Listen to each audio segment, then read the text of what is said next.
plane.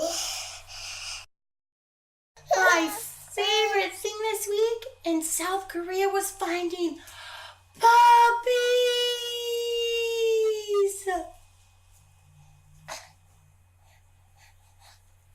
My favorite thing we did in week 2 being in Korea was the spas.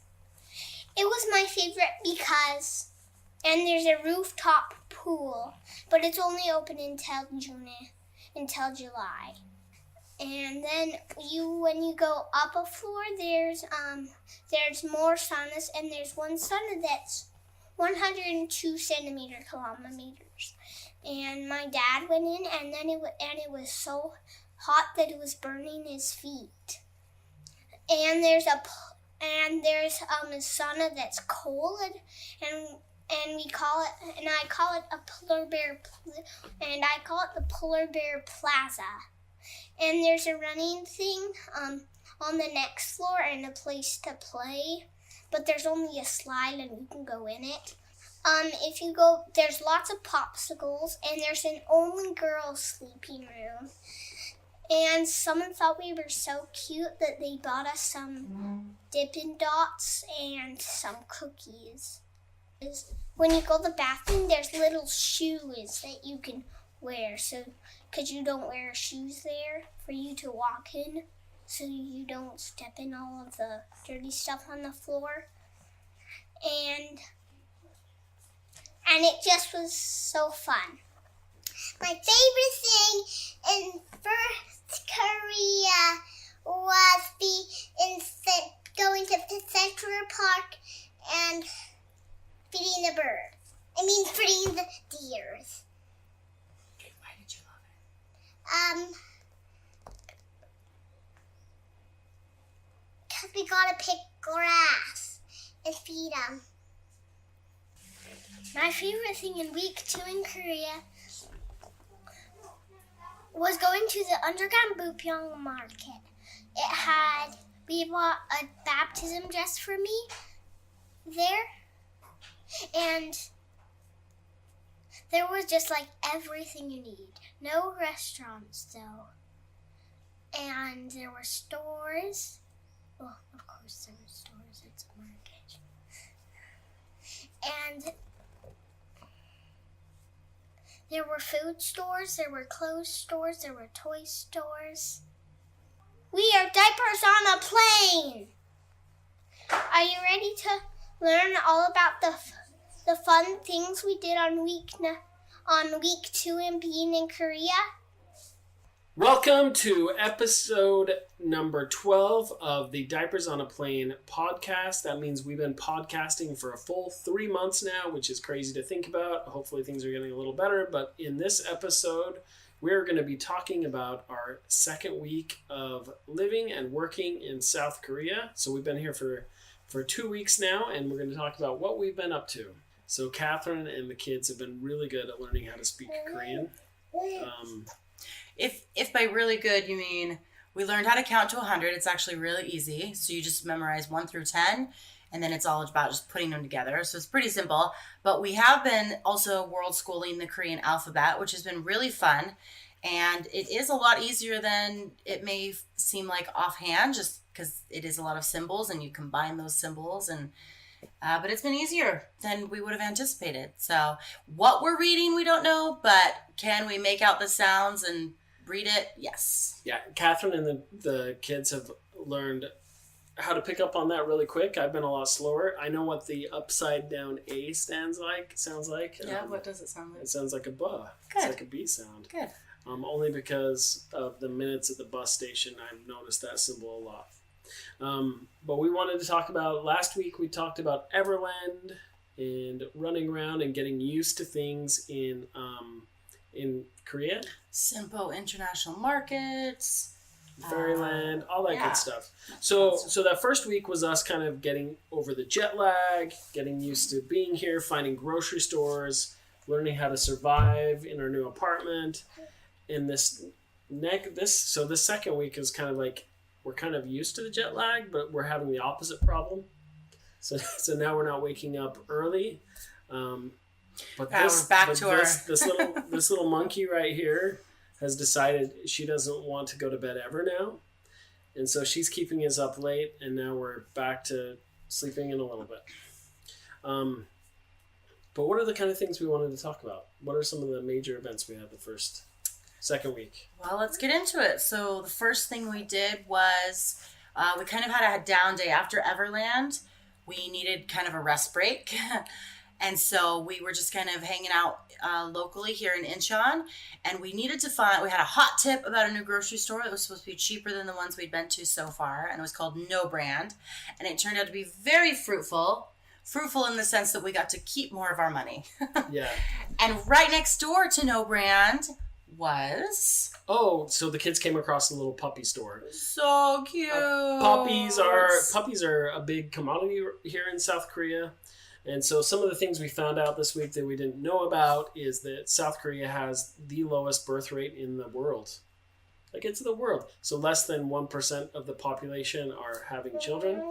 One of the reasons people are so nuts over Miss Molasses. Hi. And so instead of having children, so a woman told me in the subway that instead of having children, they're just raising puppies. Yeah, for 2.8 million won, a puppy.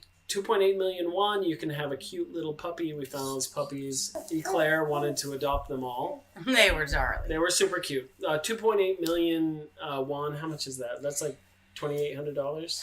No, yeah. Yeah, it's like $2,500. Yeah.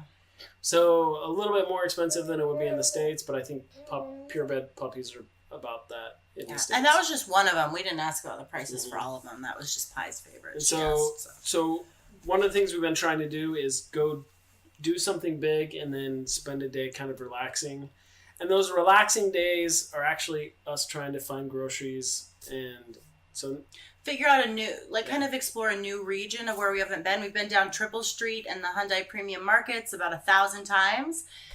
So maybe one time we'll go left and one time we'll go right instead of just heading straight to there. So kind of exploring a little bit outside our little web of what we've already discovered. Yeah, but in this international business district we found many unexplored areas. So we're finding new things every day as we go on adventure. So we did that one day. We kind of found some groceries. We explored Triple Street, and then we went to something that Catherine had been looking forward to for quite a while, which was the Spasis jjimjilbang. Spasis, which I was a little nervous about. But one of the things we do on vacation, one of the big parts, is our kids like to go swimming.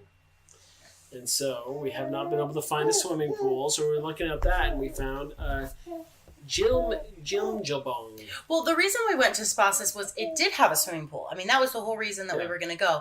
They have a rooftop swimming pool, and we planned on going to that. And we wanted to experience the other part of the jjimjilbang, which we'll kind of go into in a minute. But when we got there, the pools in Korea are only open in July and August. So summer, it's hot, but it's not consistently hot. So I guess the consistently hot months in Korea are July and August. So that's when the pools are open. So we got to jjimjilbang. So what is a jjimjilbang?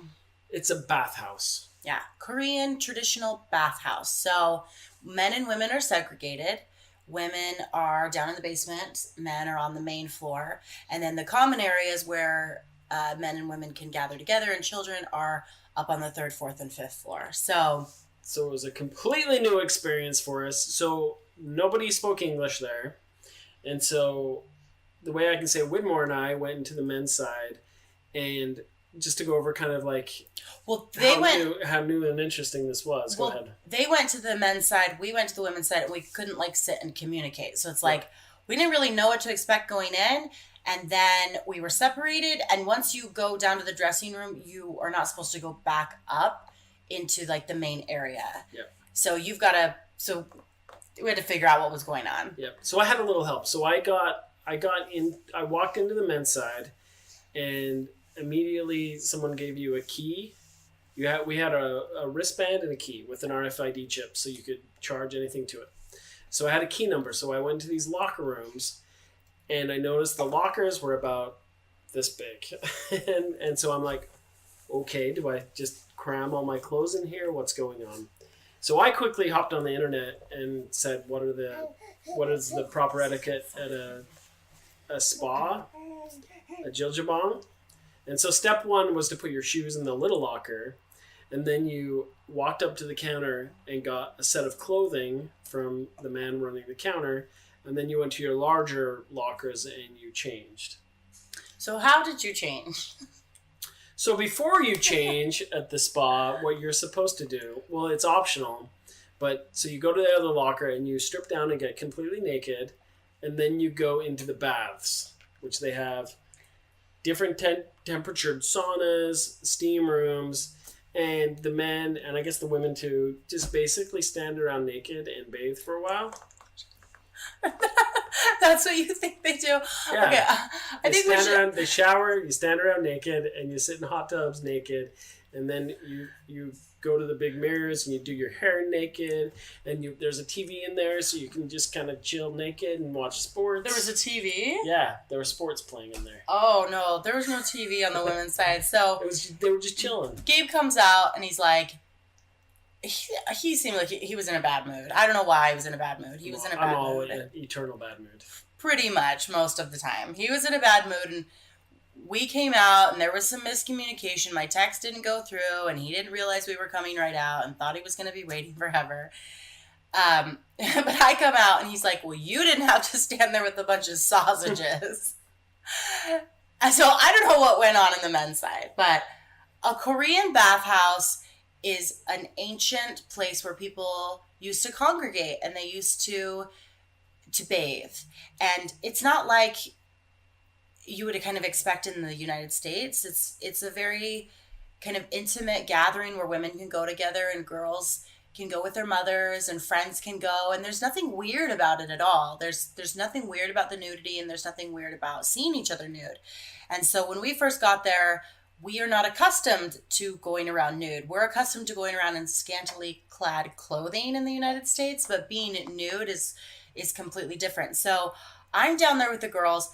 I did not look up what to do, so I was completely in the dark. We changed into our swimsuits, and everybody was laughing at us. I mean, literally, they were laughing at us, and I was like, I don't know what we were doing wrong. Like, we're at a pool, we're at a bathhouse. Like, why aren't we putting on our swimsuits? So, they come up with their universal sign, pointing at my swimsuits, telling me no.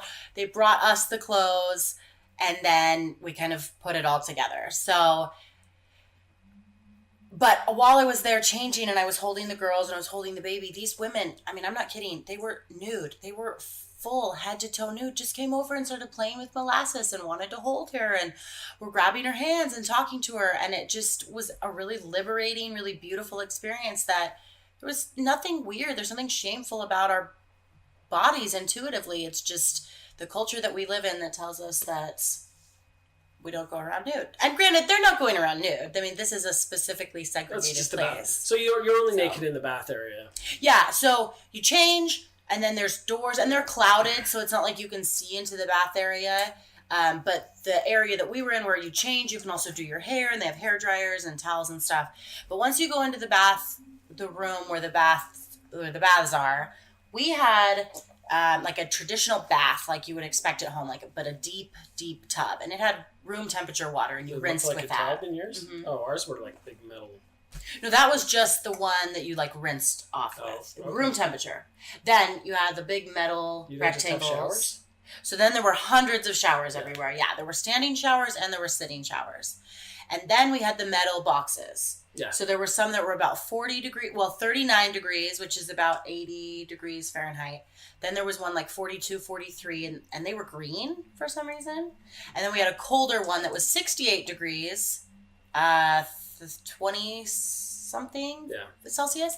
And that one felt, after being in the warm baths, that one felt bitingly cold. Yeah. And then we had some wicked hot saunas, really hot. And then you come out of the saunas and you pull a lever and it splashes cold water down on top of your head. It's super cold. And I don't know if they have this on the men's side, but on the women's side, you can hire an auntie to basically exfoliate your entire body. So they have the scrubbers on the men's side too. So we're going back, and I am definitely doing that. You lay down and they just scrub you down and get you clean. So the idea is you go to the baths and you get really clean, and then you dry off, and everybody has a t-shirt and shorts that they give you to wear. So everyone's dressed exactly the same when you go upstairs to the common areas. Yeah, and saunas, yeah. So the third floor had varying degrees of saunas. So they had some like caves, they had a salt room one. Outside they had one that was like 240 degrees. Oh, it's so Gabriel hot. tried It that one. It was like stepping on hot asphalt, like it burned your feet. Like people had to like wrap their cell phones in towels to go in there so they like wouldn't melt. Yeah, It was so hot. And how weird is that like cell phones were fine. Like nobody was taking cell phones into like the actual bath area, but inside the locker room where that was fine. People were totally using their cell phones. So these are interesting. I didn't know about them until we went, but these spas are open 24 hours a day. A lot of people use them like hotels. Yeah, so for like $10, you go in, you can shower, you get pajamas basically because you're wearing their t-shirts and a towel, and they have these little hard pillows, these little rectangular pillows. People were sleeping on the floor. They had little sleep cubbies you could sleep in. They had TVs going, so people would just sit There's and watch. a library, a restaurant, an exercise room. I mean, they have basically everything you could possibly need. You can rent games. They have massage chairs all over the place. Yeah, Like, and for ice 1,500 cream. won. Did you say nail salon already? No, nail salon, massage parlor, but in the massage chairs for 1,500 won, which is less than $1.50, you get a 10-minute sit in the chair, and they're nice. Like you get to lay all the way back, and you don't have your wallets or anything, so people would bring their phones in, but you had that RFID chip on your wrist bracelet, so you would just scan that on the massage chairs. They would vibrate, and anyway, so people would use these as hotels because you can just go sleep there. Yeah. The women had their own secluded women's sleep area where you would just go up and sleep. Yeah. The women were only allowed to use the elevator, and the women were only allowed to use the sleeping room, but everywhere else was combined. Yeah, 10 or 12 different sauna type of places, volcanic salt saunas, the really hot one. They had an outdoor a cold room. They had an ice room. Yeah, they had this big polar room. The kids loved it, but it just was ice because it was refrigerated. The walls were just solid ice, and you'd sit there and freeze, and then you'd go in the hot rooms, and it was just it was really super fun. What I loved about it, one of my favorite things about it though, is like kids are 100% welcome there. Yeah. They loved our kids. But they bought them treats. They bought them ice cream. Yeah, people keep giving us treats and ice cream. Yeah, Subways, spas, where you name it. But I guess it gets crazy on the weekends with kids just running amok in there. But the Korean culture as a whole just seems to really be accepting, adore children, and love kids. So it's just been fantastic for families and running around. So that was definitely the number one highlight of the week. Like Spasis. If you can get over the uncomfortable nature of it, you're the only one that's going to be uncomfortable. Nobody else is going to be uncomfortable. When I was in the bath, I first only went down with Eclair. Pi didn't want to do it. And then once we came back up and Pi realized that she could really go swimming down there because they're deep, then she wanted to come down. And once she realized it was really normal in this culture, she was fine doing it. But women were coming up, and obviously there was a language barrier, but they were having a blast watching Eclair like swim back and forth in the pool and how good she was at swimming, and just a really unique, fun window into Korean culture and seeing how that's just a part of everyday life. Yeah, I would say our highlight of the whole entire week, to sum it up, would be the pronounce it wrong every time. Jjimjilbang. Jjimjilbang. I think. The spasis. So spasis, yeah, it's like a mix between spa and oasis. And there's a ton. They're all over. We chose Spasis because of the outdoor pool that we didn't get to go in. And it's the largest in Incheon. But there's one, I guess, just down the road called Blue Ocean. So we'll try that. Go check it out. People just go there to just relax. Yeah. So instead of hanging out at home, they'll just go there and take a bath and just relax and sit in the saunas. And it's a very communal thing. Like a lot of families and couples with kids, they just go there to enjoy their time. Yeah. All right, so the next thing we did was Songdo Central Park. So this is fashioned after New York's Central Park, and we actually only heard about it or found out about it when we got off the subway to go to Costco. And there were these giant, they're called the tri-bowl, but that's really what they look like, is these 3 giant bowls resting on like a couple inches of water, and it looks like an alien hideout. Yeah. So and we wanted to come back and see what it was. So for those listening or watching on YouTube, we'll have pictures of it, but architecturally, it's really fascinating. It looks like 3 bowls kind of connected, and we really wanted to go to the interior of it, so that's kind of why we went there. Here's a picture of the interior. Boom, boom. But yeah. The inside turned out to be an art gallery for really, really different pieces of art. Well, I think it wasn't like a wholehearted exhibition. I think it was just like maybe in between really good exhibitions, because the interior of the whole thing was actually really cool. But he thought it was smaller than expected. I thought it was larger than expected. Yeah. So it's just a kind of a optical illusion, like outside versus inside. But Songdo Central Park as a whole was incredible. Like there was this huge lake or river going through it. Yeah, there's a big like calm river going through the entire thing. It's kind of a large rectangle shape, and it was just when we went, it was just chock full of boats, and they had jet skis and just people on these paddle boats you can rent. You had like a circular tube one you could rent. It's about $50 to rent one of the larger boats for the day. They have bicycle rentals. There's local bathrooms there. Lots of pathways, hiking. There's a maze. Gardens. There's tons of play areas and exercise areas for the kids. But the highlight of the whole thing, like Claire mentioned, was they have a whole bunch of live deer in the middle of it, and they're super friendly. Yeah, and so the kids would pick grass and feed them.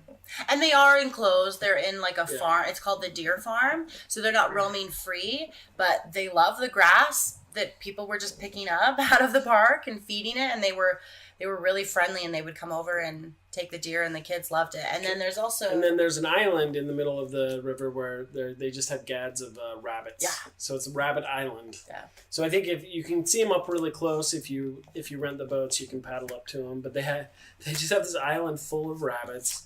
And there's all the rabbit holes, and it's really cool. So the kids got a huge kick out of it. They thought it was super neat. Yeah. So that was Central Park that we went and saw that day. Yeah, and it's beautiful, and you can have a picnic and spend all day there. It's over 100 acres, and you can tell that like when they built this international business district, they put a lot of thought into it. So a lot of thought went into the Central Park. They kind of patterned it after New York City to make sure everybody had like a central area to go relax. Oh, so walking up to those bowls too. So they have large field areas too. We saw kids playing soccer. Yeah. And then people come with their tents and we'll just kind of hang out for the day and spend time as a family there. So really.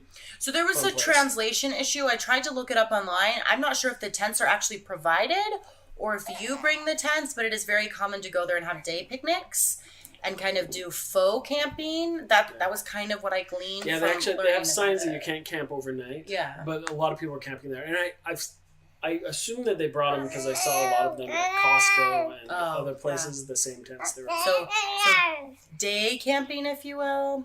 Yeah. But it was really fun. It was really fun. And figuring out the grocery stores on our way back from Central Park, we came across a Lot Mart, which we'd seen the sign from. Latte. I think it's I didn't know it was named after Charlotte, so it's Latte. Yeah. Wow. It all depends on who you are and how you pronounce it. So Latte Mart is what would that be like? It was called a hypermarket. Yeah, it's called a hypermarket, which basically means it's huge, and they sell everything. So it's like a nice Walmart. Maybe Macy's. Well, they had a department store in it too. So Macy's has. I'm not talking about the grocery store Macy's. I'm talking about the New York Macy's. It was not Walmart. It was much nicer than Walmart. It was super nice, and it wasn't a Target because Target's like super niche. It just had everything. And you know what else they had? Tons of pool stuff. Like gads and gads. I mean, an entire section the size of our apartment of pool stuff. So where are the pools? Catherine's been doing a search, so I'm sure we'll find it as we're here over the summer for pool areas for the kids. I know. We've heard rumors that there's a bunch nearby.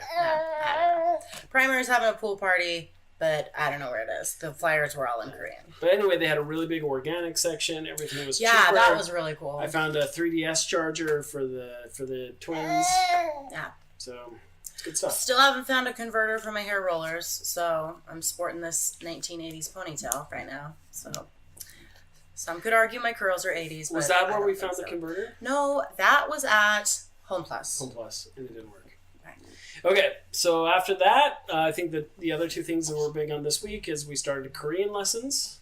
Yeah, so the After church, the Church of Jesus Christ of Latter-day Saints, where we attend our branch on Sundays, has the missionaries teaching Korean lessons after the block. So, yeah, it was awesome. They have a book that we haven't been able to find yet, but they kind of went over the basic shapes, so the alphabet, and then what sounds they make, and then I assume that in the future weeks we'll learn how to put them together and grammar, and it'll be fun. It'll be really interesting. It'll be really cool.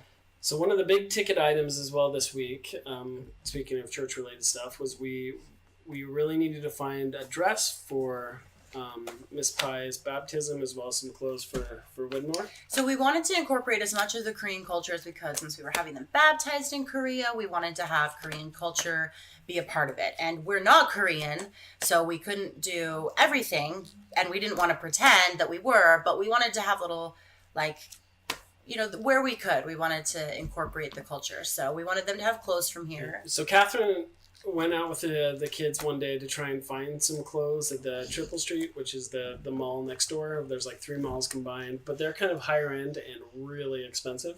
Yeah, like a dress shirt for a boy was 88,000 won, which is like $80, which yeah. is nuts. We're not paying that much for a kid shirt. So he's gonna get chocolate and watermelon juice on. So someone had suggested Bupyeong Underground Market. Yeah. And so we hopped on a subway. It wasn't too far away. It was a little bit farther than the church, and the church was about 25 minutes. It's probably about 35 minutes away. Minutes. Anyway, they have it's a straight shot. They have this underground market just full of vendors. So you get out of the market. Massive. Or sorry, you get out of the subway and you're in the subway station, and then you see all these signs, and there's signs on the floor that say Underground Market, and you just kind of follow them until it opens up, and it's like this it's like this maze of just little vendors that are just like packed in right one next to each other, and Bupyeong is I think it would be catered more towards like a younger crowd. Like they had mannequins with horse heads on them. Just really more trendy type of stuff. So we're only able to find like 2 or 3 children's stores. Once we ventured more downstairs, we found more children's section. Yeah, we found more, but really there was not it was not mostly children's clothes. It was mostly young adult. But I think we'd have to explore some more to find the nooks and crannies. But we kept thinking we were in the same spots because a lot of the clothing just kept repeating Yeah, they itself. have the same faces on them, and they have a lot of clothes here in Korea that are like very wordy. So like an entire like dictionary description on the face of the shirt or the back of the shirt. And you saw a lot of those things repeated. But yeah, so we found a dress, and it was the perfect dress. It was beautiful, and it had layers on it, and then it was covered with this top layer of lace, and the sleeves were all lace, but it was pink. And Pai really wanted a white dress, and I wanted to find a balance between what she wanted and what I wanted. I felt like it was obviously her special day, but as her mother, it was a really important day for me too. But she wanted white, so we wanted to get her a white dress. So we did find her a white dress, and she loved it. And it was beautiful. And it was $10. Whatever. So we did end up getting it. Win in my... We did end up getting it just in case we didn't find another one. It was $10. Yeah. So success. So if we don't find another one, she has one, and it is very beautiful. I would not be upset if she wore that. We also found her some really beautiful pink shoes. Really, really light pink shoes with a gold bow on them, and they complement the dress really well. And then for Widmore, we ended up getting just some linen pants and Korean dress shirts. Actually look a lot like this one.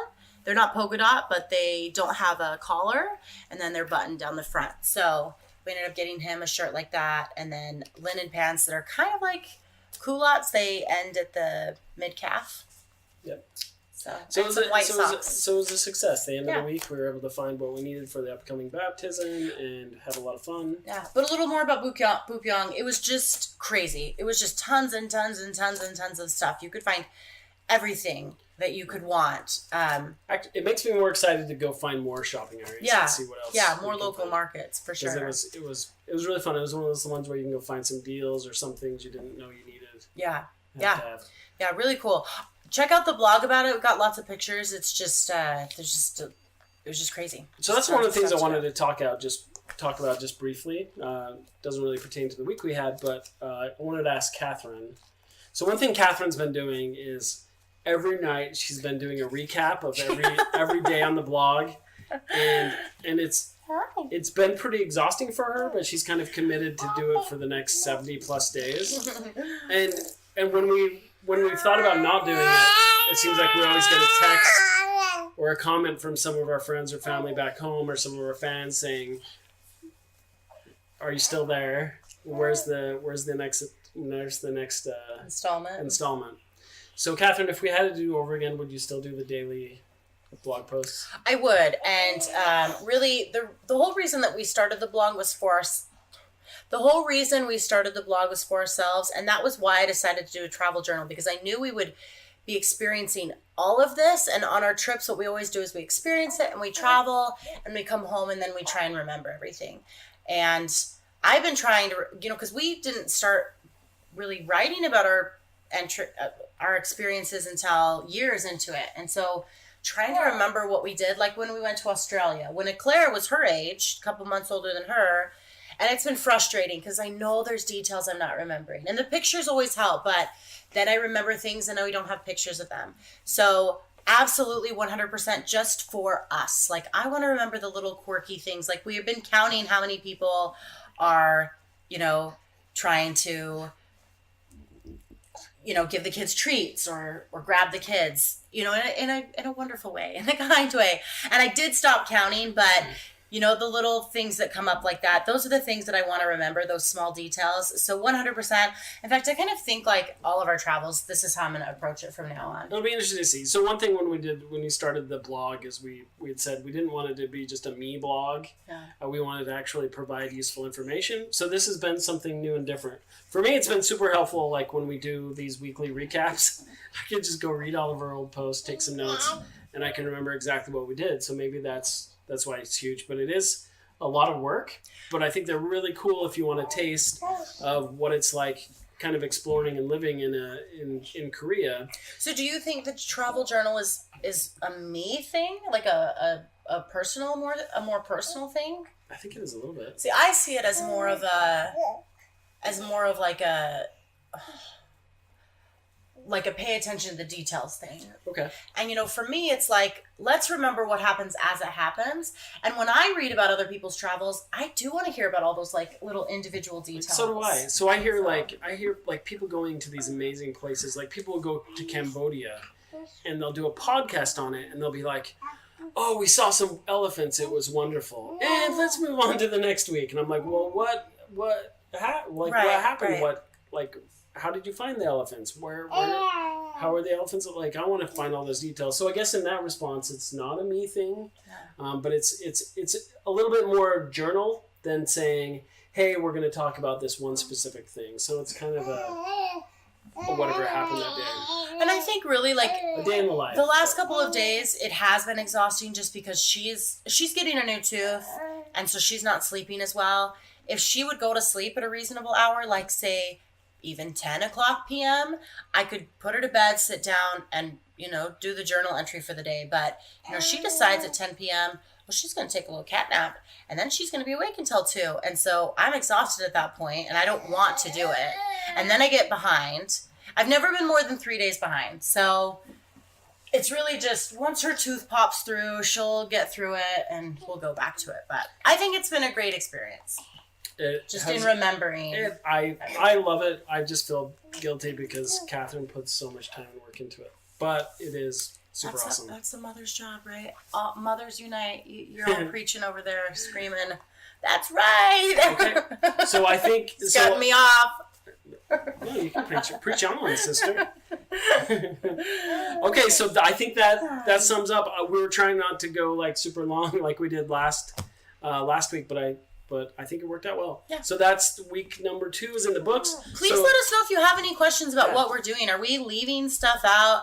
We're hoping that through the blog post, the daily blog post about what we're doing, plus the podcast, we're covering it all. But if we're missing something, or if you have any questions or you're wanting to know what the day-to-day life is, are you interested in finding out what living on the global campus is like? We kind of briefly talked about doing like a video walkthrough of where we're living and what the campus looks like. And if you're interested in that, please let us know. And we'd love to do that. Well, not to interject, but not just the global campus, but what we're coming across so many expats and people from different countries. There are campuses all over the place. Yeah. So teaching is a huge business. All over the place, as in not just Korea, like Qatar and Kazakhstan. So we're running into people teaching at different universities or high schools all the time. Yeah. And most of them have come from another foreign country. And so they're kind of jumping from country to country. So there's this whole community that we had no idea about. So if you're interested in hearing more about that, let us know. Catherine joked about our fans last week, but apparently we do have fans. And so we just want to say that we appreciate you listening and taking the time to listen to us. And definitely reach out. Let us know that the support helps us to make more videos. If there are things you like or don't like, let us know what that is so we can do more of that. Yeah, tell us to talk less, for sure. No, we probably won't, but... Yeah, we won't stop talking. Once we start, we don't stop. But can't stop, won't stop. Yeah. Any final any final thoughts? It's awesome. If you have an opportunity to do something like this, if you're a teacher, if you're a faculty member, and your school is like, do you want to go to South Korea for the summer and teach? Do it. Like, it's really an incredible experience. Now, granted, we are a different cut. Our first time being out of the States for an extended period of time was in France. It was in the Swiss Alps, and we stayed for a month. And at the end of that month, we were pretty homesick and we were done. So, this trip has been different because we already had some experience. But also, I feel like we have a home here. We do. Well, we had a home in France. It was someone else's home. Yeah, that's true. I feel like this is our home. We've had to go get a lot of the utensils, and we're buying the food. I feel like we really have a home base here. Right, that's true. I think the biggest thing is food. I think we've been hungry, because the food is complicated here, and it's hard to know what you're ordering at any given time. Or what you point at is what they're going to bring you, because the pictures look a lot different. And I think that would be probably the hardest thing. You're going to find so many things that are very similar, but really food is hard. But you can go to the Burger King. If you really want to, just go to he's gone twice. If you want to go to the Burger King and you just want something from home. Sometimes you need a hamburger. But that, I think, is the hardest thing, is just the food situation, is knowing what you're getting and liking it after you get it. And we're pretty adventurous eaters, but him more than me. So, anyway. Okay. We'll wrap it up. Once again, thank you for coming along this journey with us. And we'll keep these coming every week. All right, thank you. Like always, you can check out all our blog posts. I think we've mentioned that quite a bit. We talk about things we're world schooling, words we're learning, easy to use phrases that we're learning in Korea. We talk about restaurants we've eaten at, so we kind of pick out the good ones from the bad ones, so that'll help if you're hungry and you decide to come here.